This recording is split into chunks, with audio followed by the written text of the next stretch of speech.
সকলকে স্বাগত।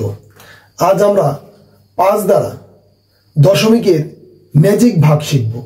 হ্যাঁ, ম্যাজিক ভাগ কিভাবে দেখুন, এখানে বলা আছে 5 দ্বারা 8কে ভাগ, 5 দ্বারা 12কে ভাগ, 5 দ্বারা 17কে ভাগ।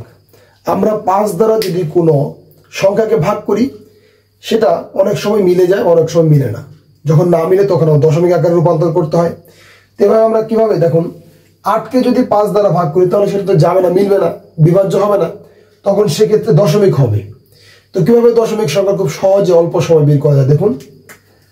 8কে 2 দ্বারা গুণ করতে হবে, অর্থাৎ যে লব থাকবে তাকে 2 দ্বারা গুণ করতে হবে। 2 দ্বারা গুণ করলে কত হবে? 8 দুগুণে 16 হবে। তারপর যে কাজটা করতে হবে, ডান দিক থেকে এক ঘর আগে দশমিক দিতে হবে, বাস এটা সমাধান হয়ে গেল। তারপর 12কে 5 দ্বারা ভাগ করবো, 12 দুগুণে কত হবে? 24। তাহলে ওই ডান পাশ থেকে এক ঘর কমিয়ে নিয়ে বাস এভাবে দশমিক দিতে হবে, বাস এটা হয়ে গেল। এরপর 17 আছে, উপরে লব আছে কত? 17। 17কে 2 দ্বারা গুণ করলে 17 দুগুণে 34। যেহেতু এই জায়গায় আমাদের 5 দ্বারা ভাগ করি তাহলে এক ঘর আগে দশমিক দিতে হবে, বাস হয়ে গেল।